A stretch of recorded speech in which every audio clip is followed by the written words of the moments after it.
Pentagon. The day before 9/11, Secretary of Defense Donald Rumsfeld declared war, not on foreign terrorists. The adversary is closer to home. It's the Pentagon bureaucracy. He said money wasted by the military poses a serious threat. In fact, it could be said that it's a matter of life and death. Rumsfeld promised change, but the next day, the world changed. And in the rush to fund the war on terrorism, the war on waste seems to have been forgotten. My 03 budget calls for more than $48 billion in new defense spending. More money for the Pentagon when its own auditors admit the military cannot account for 25% of what it already spends. According to some estimates, we cannot track $2.3 trillion in transactions. $2.3 trillion with a T. That's $8,000 for every man, woman, and child in America. To understand how the Pentagon can lose track of trillions, consider the case of one military accountant who tried to find out what happened to a mere $300 million. We know it's gone, but we don't know what they spent it on. Jim Minery, a former Marine turned whistleblower, is risking his job by speaking out for the first time about the millions he noticed were missing from one defense agency's balance sheets. Minery tried to follow the money trail, even crisscrossing the country looking for records. The director looked at me and he says, "Why do you care about this stuff?" It took me aback, you know. My supervisor asked me why I care about doing a good job. So he was reassigned and says officials then covered up the problem by just writing it off. they got to cover it up. That's where the corruption comes in. They've got to cover up the fact that they can't do the job. The Pentagon's Inspector General partially substantiated several of Minery's allegations, but could not prove officials tried to manipulate the financial statements. 20 years ago, Pentagon employee Franklin C. Spinney made headlines exposing what he calls the accounting games. He's still there, and although he does not speak for the Pentagon, he believes the problem has gotten worse. Those numbers are pie in the sky. The books are cooked routinely year after year after year. Retired Vice Admiral Jack Shanahan commanded the Navy's Second Fleet the first time Donald Rumsfeld served as Defense Secretary. With good financial oversight, we could find $48 billion in loose change in that building without having to hit the taxpayer. In the 2.5 minutes since this report began, the Pentagon has spent nearly $2 million, and it may never know where 25% of those tax dollars went. In Los Angeles, I'm Vince Gonzalez for Eye on America.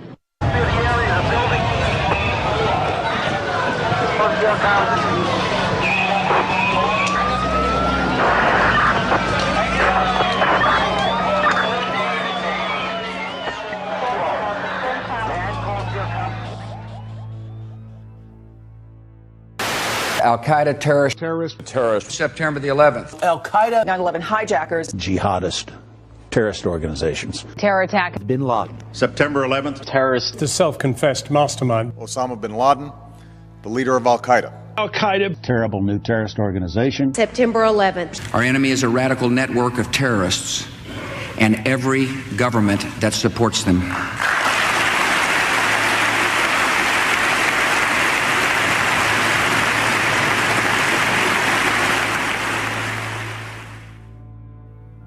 Forget for one moment everything you've been told about September 11th, 2001. Instead, let's ask ourselves one question. What was 9/11? A terrorist atrocity? An attack on America? The first salvo in a new war? A day that changed everything? The question may seem simple, but how we answer it is of vital importance. It determines how we proceed with our investigation of that day. And once you strip away the emotional rhetoric and the fear-inducing imagery, we're left with the simple truth. 9/11 was a crime. And as with any crime, there is one overriding imperative that detectives must follow to identify the perpetrators. Follow the money. This is an investigation of the 9/11 money trail.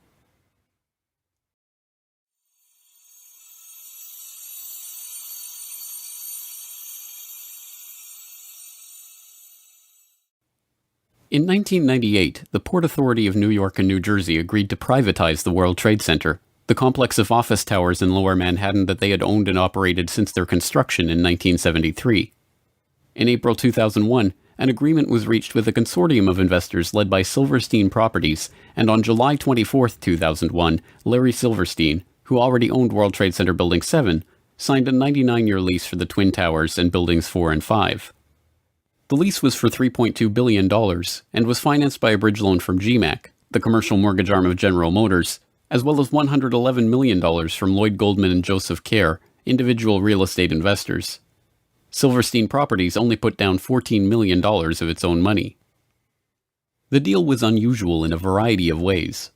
Although the Port Authority carried only $1.5 billion of insurance coverage on the WTC complex, which earlier that year had been valued at $1.2 billion, Silverstein had insisted on doubling that amount, insuring the buildings for $3.55 billion. Silverstein's insurance broker struggled to put that much coverage in place, and ultimately had to split it among 25 dealers. The negotiations were so involved that only temporary contracts were in place for the insurance at the time the lease was signed, and by September the contracts were still being finalized. Silverstein's group was also explicitly given the right to rebuild the structures if they were destroyed, and even to expand the amount of retail space on the site if rebuilding did take place. Within hours of the destruction of the Twin Towers on September 11th, Silverstein was on the phone to his lawyers, trying to determine if his insurance policies could construe the attacks as two separate insurable incidents rather than one. Silverstein spent years in the courts attempting to win $7.1 billion from his $3.55 billion insurance policy, and in 2007 walked away with $4.55 billion, the largest single insurance settlement ever. As soon as the deal was announced, Silverstein sued United and American Airlines for a further $3.5 billion for their negligence in the 9/11 attacks, a claim that was struck down by the courts but is still on appeal. Perhaps even more outrageously, in a secret deal in 2003, the Port Authority agreed to pay back 80% of their initial equity in the lease, but allowed the Silverstein Group to maintain control of the site. The deal gave Silverstein, Goldman, and Kerr $98 million of the $125 million they put down on the lease, and a further $130 million in insurance proceeds that were earmarked for the site's rebuilding. In the end, Silverstein profited from the 9/11 attacks to the tune of $4.5 billion and counting. But that's the 9/11 insurance heist you saw. There was a much deeper, more complex, and well-hidden heist that was taking place behind closed doors on September 11th, 2001, deep in the heart of the World Trade Center itself. Marsh & McLennan is a diversified risk, insurance, and professional services firm with over $13 billion in annual revenue and 57,000 employees.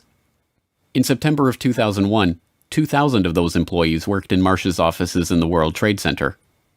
Marsh occupied floors 93 to 100 of the North Tower, the exact area of the impact and explosion. In the year prior to 9/11, Marsh had contracted with Silverstream Software to create an electronic connection between Marsh and its clients for the purpose of creating paperless transactions. Silverstream had already built internet-based transactional and trading platforms for Merrill Lynch, Deutsche Bank, Bankers Trust, Alex Brown, Morgan Stanley, and other financial services firms that were later involved in 9/11, but this new project was unlike anything that had been attempted before. Richard Andrew Grove, the salesperson who handled the Marsh & McLennan project for Silverstream, explains. In 2000, Silverstream was contracted by Marsh to provide a technological solution beyond what we had done for any of the above-named companies, insofar as it would be used to electronically connect Marsh to its major business partners via internet portals for the purpose of creating paperless transactions and expediting revenue and renewal cycles, and built from the ground up at the client's site. Silverstream provided a specific type of connectivity that was used to link AIG and Marsh & McLennan, the first two commercial companies on the planet to employ this specific type of transaction, and in fact, Marsh was presented with something called the Accord Award, ACORD, in the summer of 2001, for being the first commercial corporation to do so. And what you should take away from that is this. It means that no other companies were doing this type of transaction, so the question in your mind should be, what then were Marsh and AIG doing, and why did they need to leverage technologies that no other commercial entity on the face of the earth needed to conduct business? The contract, Silverstream then stationed approximately 30 to 40 developers at Marsh, and this team was led by 2 to 3 managers with whom I liaised to ensure delivery of the solution that was promised. The development team worked regularly into the night, if not all night, and sometimes worked 7 days a week in order to adhere to Marsh's indicated pre-September 11th deadline. Now, while I was... But it was not long before severe irregularities in the billing of the account for this project led Richard Grove into the heart of a deeper mystery about the software and about the work that he was engaged in. Fiscal anomalies with respect to the Marsh.com project when I was in a meeting on the 98th floor in October of 2000 with a gentleman named Gary Lasko. Gary was Marsh's North American Chief Information Officer, and that particular afternoon a colleague and I helped him identify about $10 million in suspicious purchase orders after I had recognized that certain vendors were deceiving Marsh and specifically appeared to be selling Marsh large quantities of hardware that were not necessary, as this was later confirmed by Gary. In the spring of 2000, I brought my concerns up to executives inside of Silverstream and I was urged to keep quiet and mind my own business. I went to an executive inside of Marsh, and he advised me to do likewise. But then, I mentioned it to a few executives at Marsh who I could trust, like Gary Lasko, and Catherine Lee, Ken Rice, Richard Bruhart, and John Olthofer, people who became likewise concerned that something untoward was going on. The concerned colleagues I just mentioned were murdered on September 11th, and the executives who expressed dismay at my concerns are alive and free today because of it. I feel it's no coincidence as the Marsh executive who urged me to drop my line of inquiry made sure that his personnel, who I just mentioned, were in the office bright and early for a global conference call before the staff meeting upon which I was to intrude.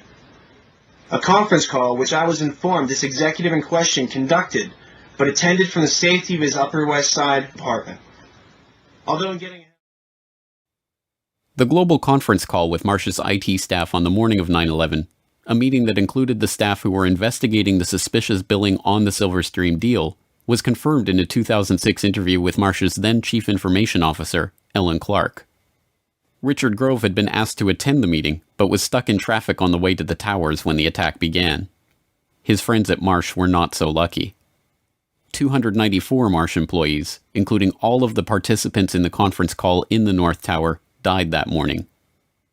Meanwhile, the Marsh executive who had scheduled the meeting, the same one who had asked Grove to drop the issue of the billing anomalies, was safe in his apartment, attending the meeting via telephone. So what was the Marsh.com project really about? Why was it so important for it to be finished before September 11th? And what kind of transactions did it enable? More importantly, what information was lost when the data center on the 95th floor of the North Tower suffered a direct hit on 9/11 and the buildings were demolished? A partial answer comes from reports that emerged in late 2001 that a German firm, Convar, had been hired to reconstruct financial data from the hard disks recovered at Ground Zero. The firm talks about this work in its promotional videos. September the 11th, 2001. The whole world is in shock following the attacks on the World Trade Center. Convar has some solutions to offer.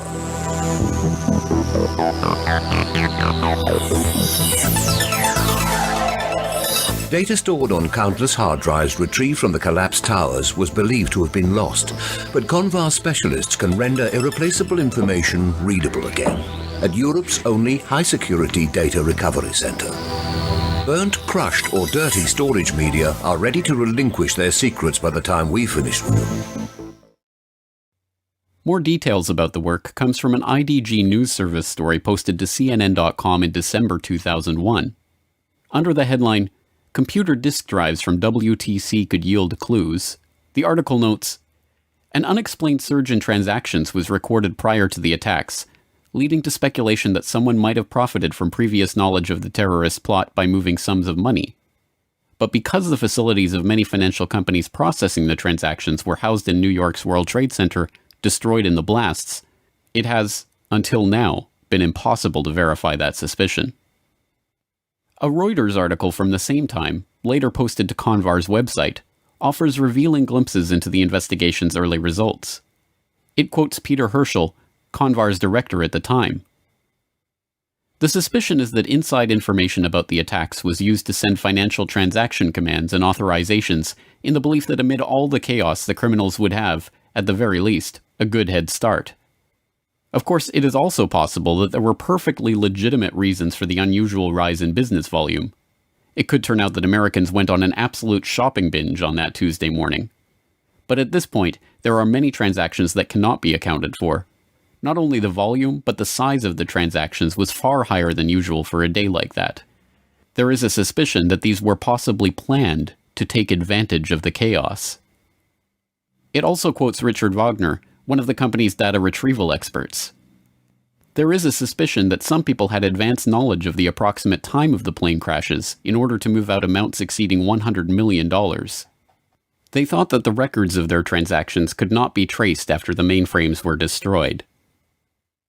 Was the revolutionary electronic trading link between AIG and Marsh being used to funnel money through the World Trade Center at the time of the attack? Were the attack perpetrators hoping that the destruction of Marsh's data center, on the 95th floor at the dead center of the North Tower explosion, would conceal their economic crime? One piece of corroborating evidence for the idea comes from author and researcher Michael Rupert, who reported in 2004 that immediately before the attacks began, computer systems in Deutsche Bank, one of Silverstream's other E-Link clients, had been taken over from an external location that no one in the office could identify. Within, I would guess, I'd have to go back and look at the book, but it was no more than a week after the attacks. I was being contacted by a lot of people from inside official sources who were raising a lot of questions. This one particular person was extremely credible. They absolutely convinced me they had been an employee of Deutsche Bank in the Twin Towers. And they told me very clearly that in the moments right before the attacks and during the attack, there was a 40-minute window between the time the first plane struck the World Trade Center and the second plane, that Deutsche Bank's computers in New York City had been taken over, absolutely co-opted and run. There was a massive data purge, a massive data download, and all kinds of stuff was moving. And what this person said very clearly was that no one in the Deutsche Bank offices in the towers at the time had the ability to prevent what was going on from any of their terminals. Sadly, no answer to the questions raised by these accounts is forthcoming from Convar. After the initial reporting on the investigation, which noted that the company was working with the FBI to recover and analyze the data, Convar now refuses to talk about the information they discovered. Is it true that large amounts of money were transferred illegally out of the World Trade Center on the morning of 9/11, just before the attacks? If you would look on the website, I would say yes, because that was the information from a previous release. If you would ask me today, I would need to tell you that I could not give you any additional information about that. I'm really sorry. At the time of 9/11, Marsh's chief of risk management was Paul Bremer, the former managing director of Kissinger & Associates who went on to oversee the U.S. occupation of Iraq. On the morning of 9/11, he was not in his office at Marsh & McLennan, but at NBC's TV studio, where he was delivering the official story of the attack. It's Paul Bremer. I want to make sure I'm getting your name right because I'm just meeting you just at this moment. You're a terrorism expert, counterterrorism. I hope, and can talk to us a little bit about who could. I mean, there are a limited number of groups who could be responsible for something of this magnitude. Yes, this is a very well planned, very well coordinated attack, which suggests it's very well organized centrally, and there are only 3 or 4 candidates in the world really who could have conducted this attack. Bin Laden comes to mind right away, Mr. Bremer. Indeed, he certainly does. Bin Laden was involved in the first attack on the World Trade Center, which had as its intention doing exactly what happened here, which was to collapse both towers. He certainly has to be a prime suspect, but there are others in the Middle East, and there are at least 2 states, Iran and Iraq, which should at least remain on the list of potential suspects. What kind of... I don't recall anything like this. Pearl Harbor happened a month before I was born, and I hear my parents talk about that as a seminal event in their lives all the time. I am not aware of anything like this in the United States before. Americans are now, I think it's fair to say, really scared. Should we be? This is a day that will change our lives, isn't it? It is a day that will change our lives. It's a day when the war that the terrorists declared on the United States, and after all, they did declare war on us, has been brought home to the United States in a much more dramatic way than we've seen before. So it will change our lives.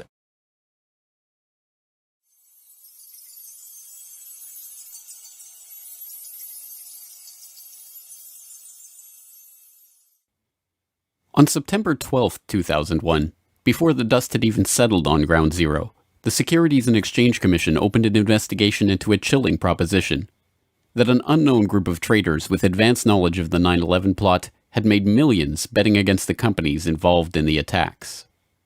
What many Wall Street analysts believe is that the terrorists made bets that a number of stocks would see their prices fall. They did so by buying what are called puts. If you bet right, the rewards can be huge. The risks are also huge, unless, of course, you know something bad is going to happen to the company you're betting against.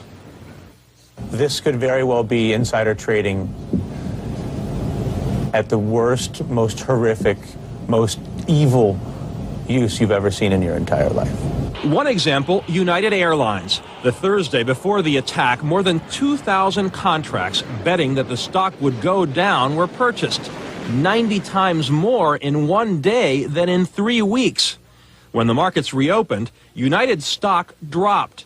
The price of the contracts soared, and someone may have made a lot of money fast.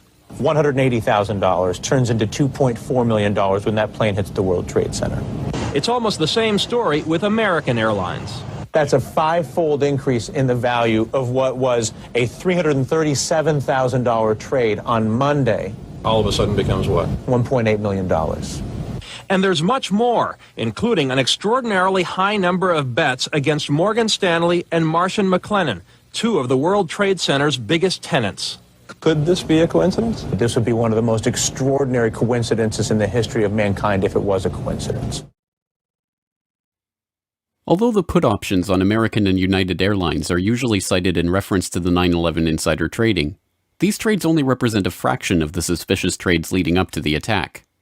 Between August 20th and September 10th, abnormally large spikes in put option activity appeared in trades involving dozens of different companies whose stocks plunged after the attack, including Boeing, Merrill Lynch, JP Morgan, Citigroup, Bank of America, Morgan Stanley, Munich Re, and the AXA Group. Traders weren't just betting against the companies whose stocks dove after 9/11, however. There was also a 6-fold increase in call options on the stock of defense contractor Raytheon on the day before 9/11. The options allowed the traders to buy Raytheon stock at $25. Within a week of the attack, as the American military began deploying the Raytheon-supplied Tomahawk missiles they would eventually use in the invasion of Afghanistan, the company's share price had shot up 37% to over $34. The SEC weren't the only ones interested in this particular 9/11 money trail either.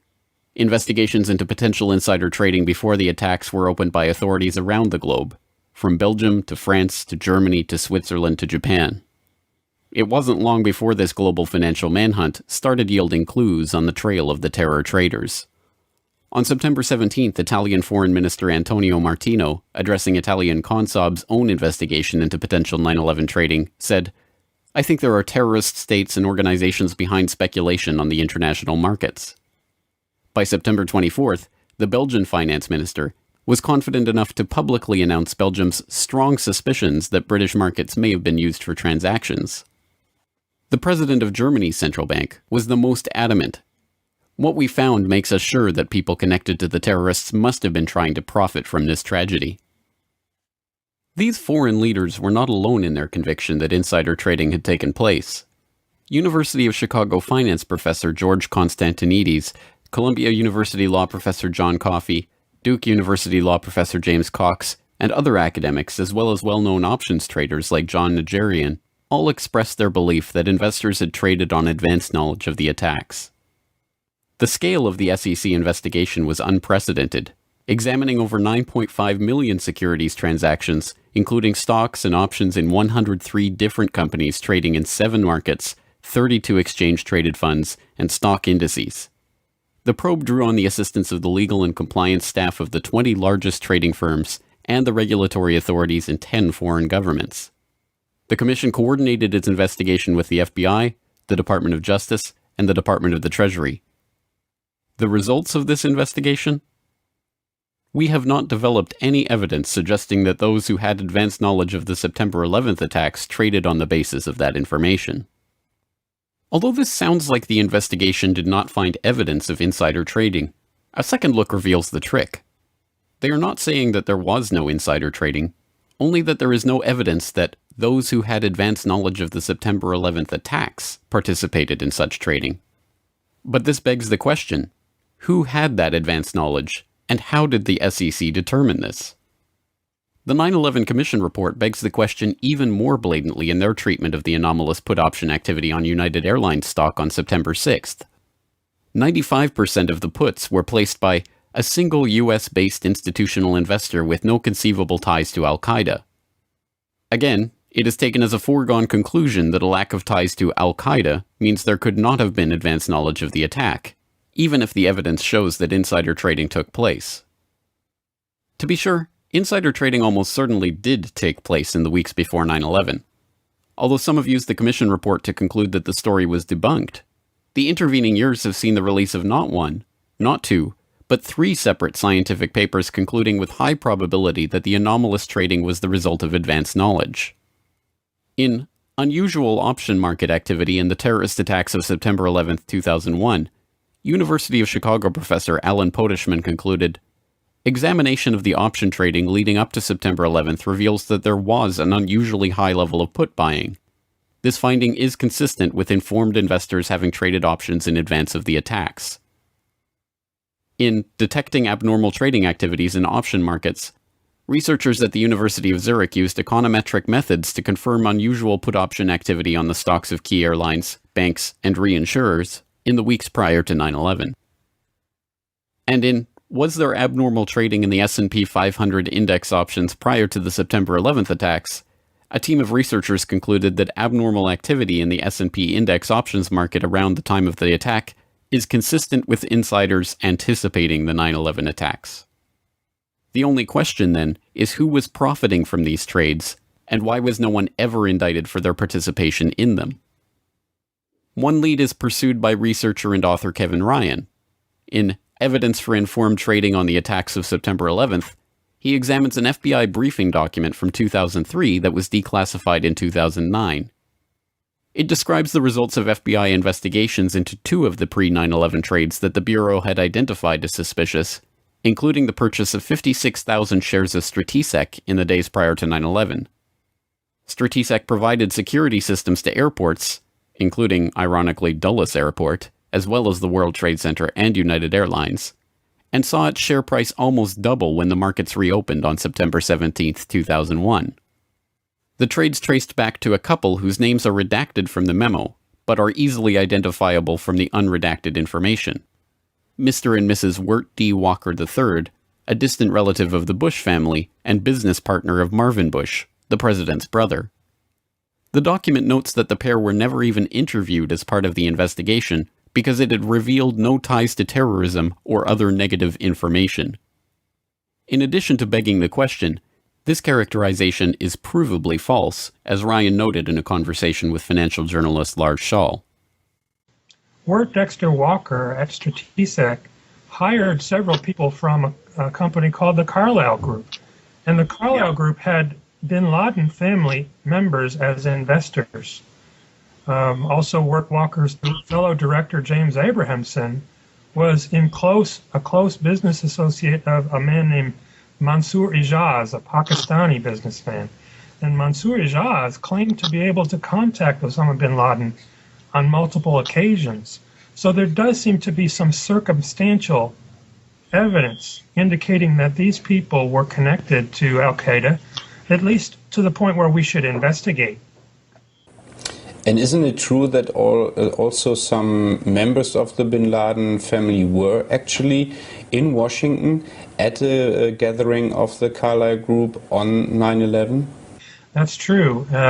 The Carlyle Group had a meeting at the Ritz-Carlton Hotel in Washington on September 11th, and present there were former President George H.W. Bush, James Baker, and the brother of Osama bin Laden. I believe his name was Salem. I can't recall his exact name. But they were there, investors from the bin Laden family, meeting with Carlyle Group representatives in Washington on September 11th. Was this why the FBI thought better of questioning Walker over his highly profitable purchase of Stratesec shares right before 9/11? the CIA figures prominently in another line of investigation. One suspicious United Airlines put option purchase that was investigated by the FBI involved a 2,500 contract order for puts in the days before 9/11. Instead of processing the purchase through United Airlines Home Exchange, the Chicago Board of Options Exchange, the order was split into 500 contract chunks and run through 5 different options exchanges simultaneously. The unusual order was brokered by Deutsche Bank Alex Brown, a firm that until 1998 was chaired by A.B. Buzzy Krongard, a former consultant to CIA Director James Woolsey, who at the time of 9/11 was himself the executive director of the CIA. So right after the attacks of 9/11, the name Buzzy Krongard surfaced. It was instant research that revealed that Buzzy Krongard had been allegedly recruited by CIA Director George Tenet to become the executive director at CIA, which is the number 3 position right before the attacks. And Alex Brown was one of the then a subsidiary of Deutsche Bank. Was one of the primary instruments or vehicles that handled all of these criminal trades by people who obviously knew that the attacks were going to take place where, how, and involving specific airlines. Rebuilding America's Defenses was a white paper produced by the Project for the New American Century, a group founded in 1997 with the goal of projecting American global dominance into the 21st century.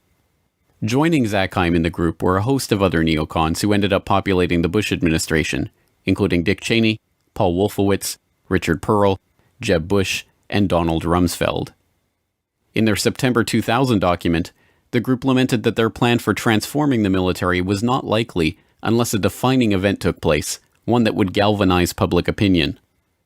The process of transformation, even if it brings revolutionary change, is likely to be a long one, absent some catastrophic and catalyzing event, like a new Pearl Harbor. We know that the thing that tends to register on people is fear, and we know that tends to happen after there's a Pearl Harbor, tends to happen after there's a crisis. And that's too late for us. We've got to be smarter than that. We've got to be wiser than that. We have to be more forward-looking.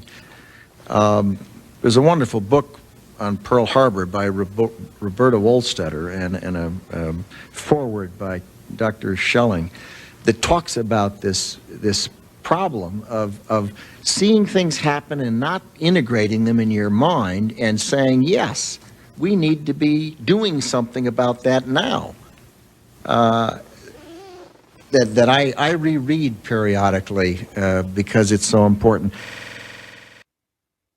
And on 9/11/2001, America received its new Pearl Harbor. The attack on the Pentagon struck Wedge 1 on the west side of the building. An office of the U.S. Army called Resource Services Washington had just moved back into Wedge 1 after renovations had taken place there. The office was staffed with 45 accountants, bookkeepers, and budget analysts. 34 of them were killed in the attack. A 2002 follow-up report from the DoD Inspector General on the missing trillions noted that a further $1.1 trillion in made-up accounting entries were processed by the Pentagon in fiscal year 2000, but they did not even attempt to quantify the missing funds for 2001. The Secretary of the Army, Thomas White, later explained they were unable to produce a financial report for 2001 at all, due to the loss of financial management personnel sustained during the September 11th terrorist attack. Before becoming Secretary of the Army, Thomas White was a senior executive at Enron. Enron was one of the largest energy companies in the world, posting a $111 billion profit in 2000, before being exposed as an elaborate corporate accounting fraud in 2001. The SEC, which investigated the Enron scandal, occupied the 11th to 13th floors in World Trade Center Building 7, and their offices were destroyed on 9/11, destroying 3,000 to 4,000 documents on active investigations in the process. Perhaps unsurprisingly, Rumsfeld's war on the Pentagon's bureaucracy did not yield the results he promised. By 2013, the unaccountable money in the Pentagon's coffers had reached $8.5 trillion. The latest scandal to hit Washington comes from a report revealing the Pentagon misplaced $8.5 trillion. Military leaders have also been found ordering subordinates to doctor books to hide the missing money. This is the conclusion of a special report by Reuters. One former Pentagon employee, Linda Woodford, said she spent 15 years there falsifying financial records. Woodford had a job checking Navy accounting records against figures supplied by the Treasury Department. She said money was missing from the report every month. And national security expert Steve Miles is here with me to help us crunch these numbers. $8.5 trillion unaccounted for. It's a lot of money. This is the kind of thing that you would think would bring Capitol Hill to a screeching halt. There'd be hearings kind of almost daily. You'd have various committees looking into it. None of that. It just leads to massive waste, and there can be all sorts of fraud that you don't know about. Just one example, when the Inspector General looked at Iraq, which was, a lot of money, but in the grand scheme, just a portion of the money the U.S. spends. What they found was about $50 billion of the money the U.S. spent there was wasted. And about $6 billion was completely lost. They had no idea where it went. It was completely unaccounted for. But put that in perspective, that's about this amount of money that other countries would spend on their defense in a year total. And that's just the loose pocket change that we lost in the couch. One thing I found very interesting in this report is that the Pentagon apparently uses a standard operating procedure to enter false numbers or so-called plugs to cover lost or missing information in their accounting in order to submit a balanced budget to the Treasury. So they can write in everything. That's probably the most shocking part of this, is that they get to the end of the day and they say, oh, there's money missing. What do we do? Well, we'll just put a number in there that says it's there and we'll sort it out later. I mean, again, this is the type of operating practice that if you did it in your own business, if you tried to do it with your own taxes for the government, they'd haul you off to jail. But then, given that the trillions have never been accounted for, and given that American defense spending soared to record levels after the attack, perhaps Rumsfeld's war on the Pentagon, the one he announced on September 10th, was successful after all. And perhaps September 11th was the key battle in that war. Some might ask, how in the world could the Secretary of Defense attack the Pentagon in front of its people? To them I reply, I have no desire to attack the Pentagon. I want to liberate it.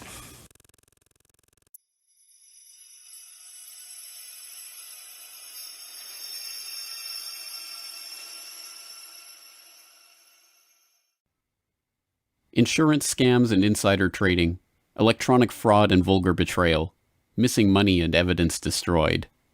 There are at least 8.5 trillion reasons to investigate the money trail of 9/11.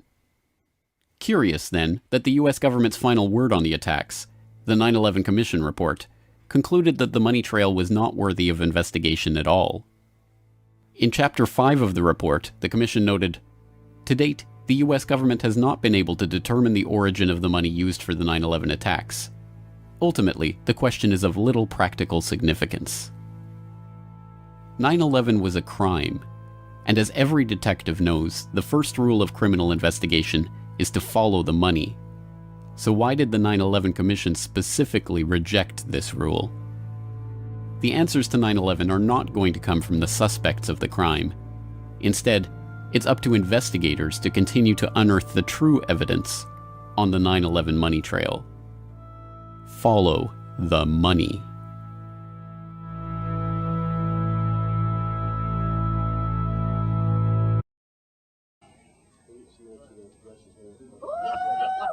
Are we rolling tape on that? There you go.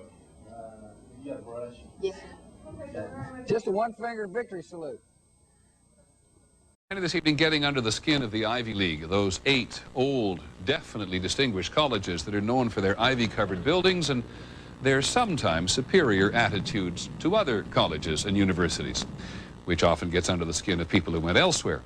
Yale University is 300 years old this year, and were you to visit its campus, you would see that it still has exotic clubhouses, which look like tombs where Yale's legendary secret societies meet. Their prestige and importance have largely evaporated, but the rituals are still a secret. And so when we heard that some enterprising characters had managed to spy on the famous Skull and Bones Society, well, we couldn't resist. Here's ABC's Dan Harris.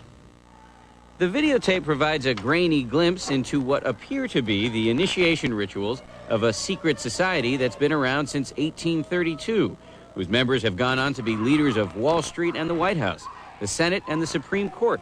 They're sort of trying to scare the initiates, make them, disorient them, frighten them. New York Observer investigative reporter Ron Rosenbaum accompanied a team of Yale students who shot these pictures 9 days ago. Rosenbaum's curiosity about Skull and Bones was permanently piqued when, as a classmate of George W. Bush, he lived right next to the Tomb, the group's heavily fortified home. From their perch, Rosenbaum and his cohorts taped the Tomb's courtyard. What they captured, they say, was initiates, known as neophytes, being forced to kiss a skull, then members performing a mock killing. It may look like your average fraternity nonsense, but Rosenbaum says it's not. Even though it may seem silly to us, it seems to mean something to them, and you can't argue with the success of Skull and Bones. True. Famous alums include senators John Kerry and John Chafee, to name two, cabinet secretaries such as Averell Harriman, and 3 presidents, William Taft, George Bush, and George W. Bush, who's been reluctant to talk about Skull and Bones. Does it still exist? The thing is so secret that I'm not even sure it still exists. In recent years, by many accounts, the on-campus influence and allure of Skull and Bones has waned dramatically, and there is no proof that the rituals recently caught on videotape are the same ones performed by the current president. Still, Rosenbaum says the tape is a valuable artifact, an extremely rare view into the secret society that groomed the American ruling class for generations. Dan Harris, ABC News, New York. That's our report on World News Tonight. Don't forget Nightline. Yeah, here's one of the guys who can tell you I'm okay, all right? Here, hold on. You want to call your mother or something? You gotta get back from here. You know that. You gotta get back. All right.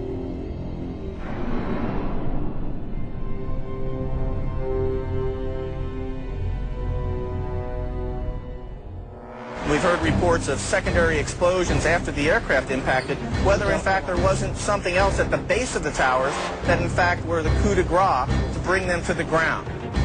When you're down there, Dan, you hear smaller secondary explosions going off every 15 or 20 minutes. And so it is an extremely dangerous place to be. And I'm surrounded by firefighters who are just watching helplessly. They've had to suspend their rescue operation, and they're just watching a burning hulk of building right now. The front part of the World Trade Center has completely sheared off, as well as many of the upper floors. And every few minutes you'll hear like a small sort of a rumbling sound, almost like an explosion sound, and another chunk of it will come flying down into the street. Rick Sanchez has been there throughout this morning for us. Rick, tell us where you are and what the latest is. Well, I'm in that area, if you're familiar with this area, of where West Broadway and Hudson come together, right at Chambers. That would put us about a block and a half away from the site of where the explosion was. That area has just been evacuated because police have found what they describe as a suspicious device, and they fear that it might be something that could lead to another explosion. Obviously, there's a real sense of caution here on the part of police. I spoke with some police officials moments ago, Chris, and they told me that they have reason to believe that one of the explosions at the World Trade Center, aside from the ones that may have been caused by the impact of the plane with the building, may have been caused by a van that was parked in the building that may have had some type of explosive device in it.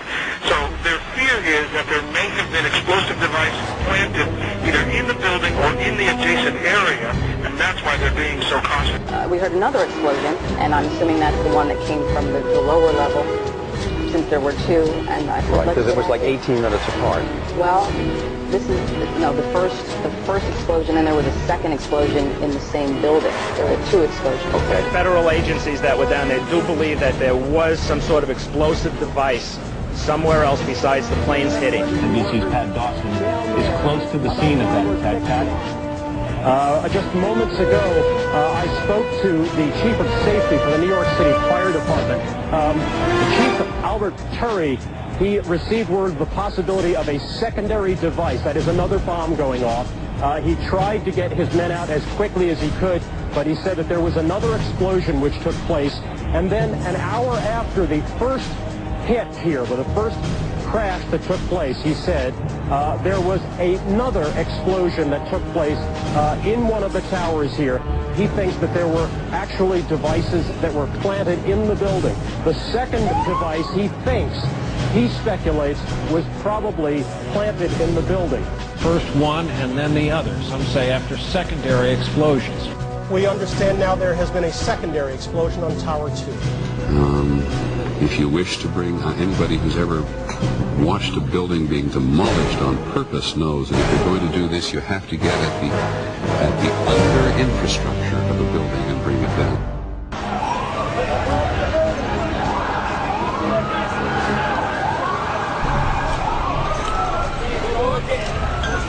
Bomb in the building, start clearing out. Sorry, you said the bomb? What'd you say? Bomb in the building, start clearing out. Got it.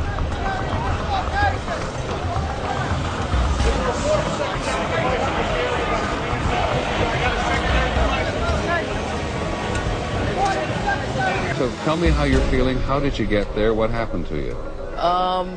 I worked for the Trade Center. I'm one of the carpenters, and I was going to go do a job. And I got on the elevator, and the freight elevator, and I heard the first explosion, and the elevator blew up, the doors blew up, and it dropped. And I was lucky that the elevator got caught between two floors. Which floors? The B levels, the basement levels, with all the all the mechanics on. There was another big explosion in the other tower. Flames coming out of this billowing grey smoke. People still not panicking. People not quite understanding what was going on. Then somebody said that they saw an airliner go into one of those towers. Then, I don't know, an hour later than that, we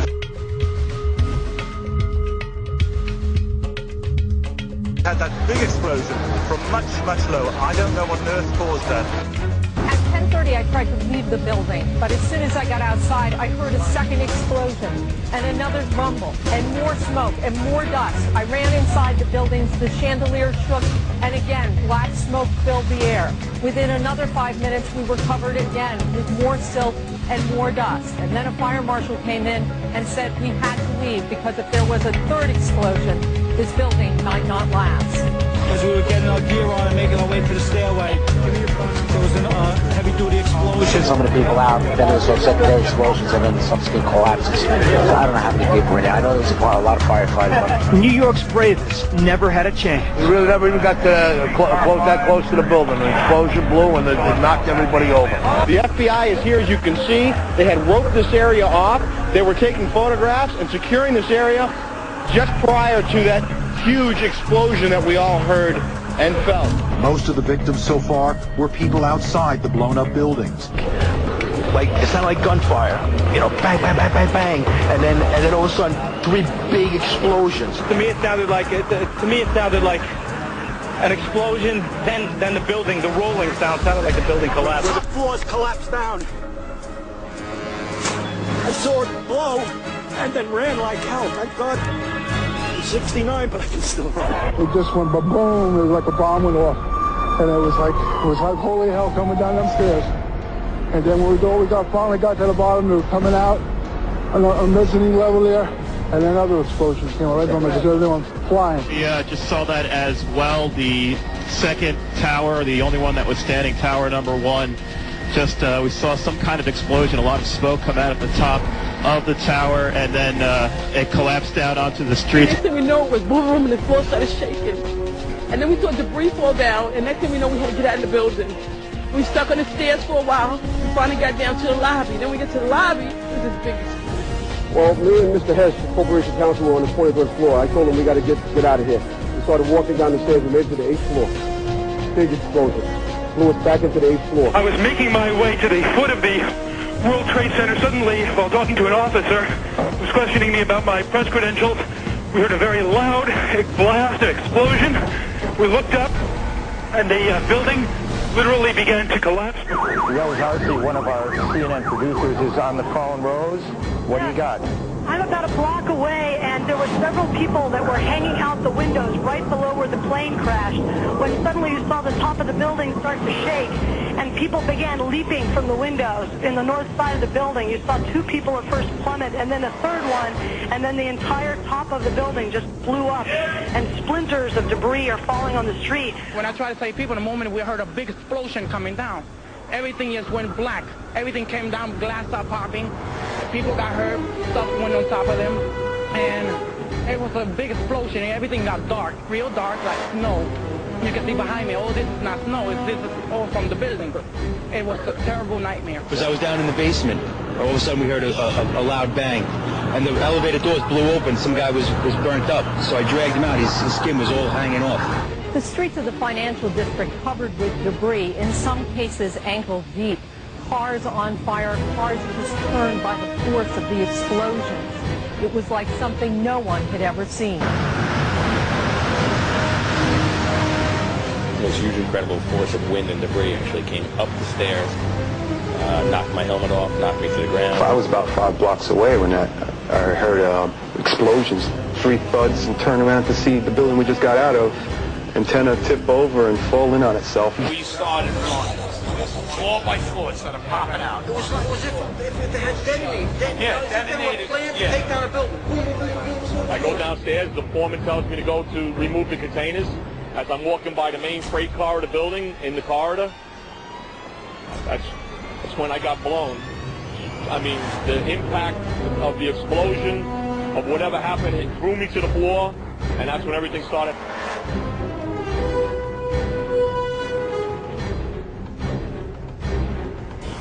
This was clearly, the way the structure is collapsing, this was the result of something that was planned. This is not, it's not accidental that the first tower just happened to collapse and then the second tower just happened to collapse in exactly the same way. How they accomplished this, we don't know.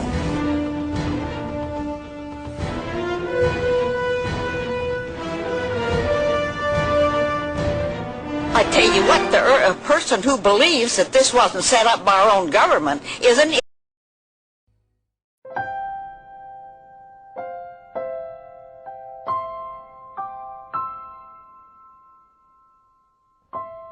I have a dream that one day this nation will rise up and live out the true meaning of its creed. The murders of John Kennedy, Robert Kennedy, and Martin Luther King marked a turning point in the history of the United States and the world that have had serious repercussions for our planet and every person on it, right down to the present day.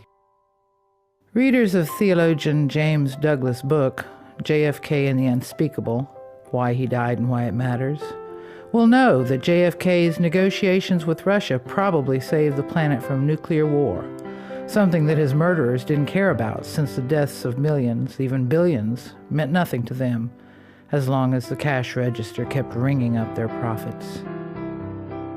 The Kennedy brothers and Martin Luther King embodied the last obstacle to the complete takeover of American politics and life by a cabal of psychopathic warmongers.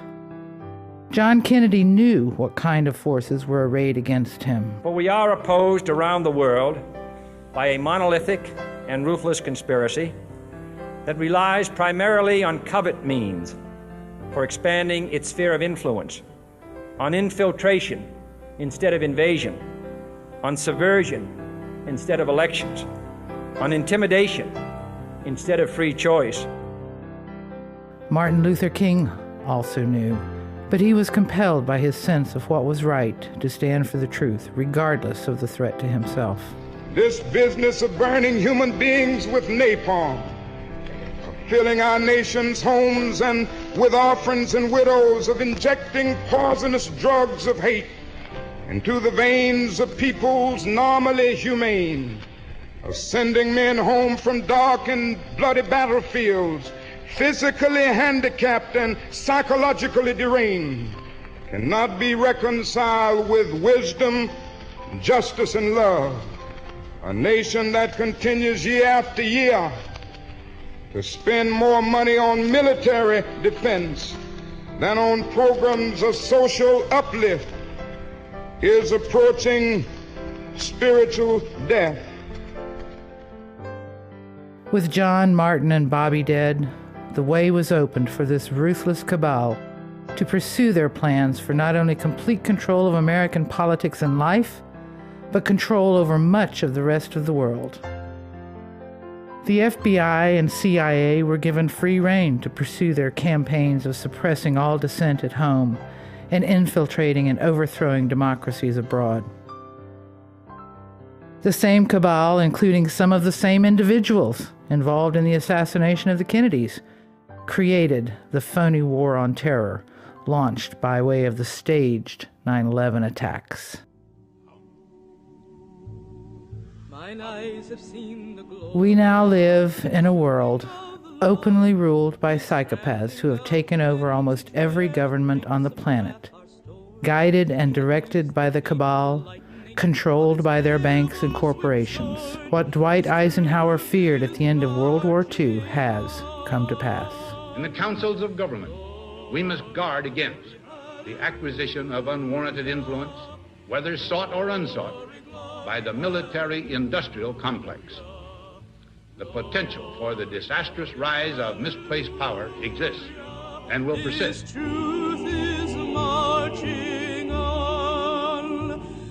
If, having watched this DVD set, you have been shocked by the profound evil that motivated the murderers of true heroes like John F. Kennedy, Robert Kennedy, and Martin Luther King, if you have been appalled and sickened by the extent of the lies that have been used to hide the truth, if you have been galvanized to want to do something about it, then, for the sake of your own future and that of your children and your children's children, take a stand for the truth.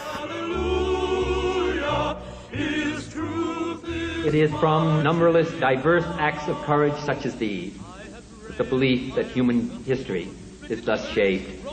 Each time a man stands up for an ideal, or acts to improve the lot of others, or strikes out against injustice, he sends forth a tiny ripple of hope, and crossing each other from a million different centers of energy and daring, those ripples build a current which can sweep down the mightiest walls of oppression and resistance.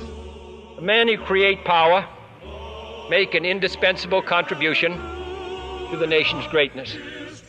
But the men who question power make a contribution just as indispensable, especially when that questioning is disinterested.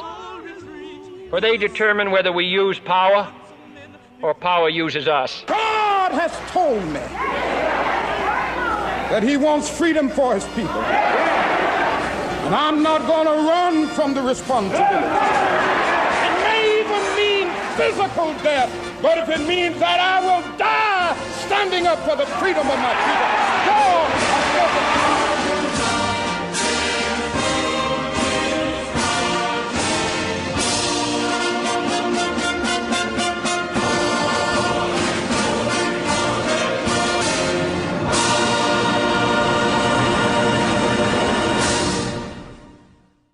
So now I'm glad that I show you the truth, and now you are awakened, and I have now shown you the truth. And that's pretty much all I gotta say, and now that you guys are awakened, and now that I show you guys the truth has been revealed. I reveal you guys the truth. You now have been awakened. I told you everything. You've now been awakened. Truth. Now you know the truth of what really happened. Now I waken you up. And you now know the truth of what really happened that day. And that's pretty much all I gotta say. And so guys, thanks for watching, and I'm Comrade Darkslayer, over and out, and peace out, and bye.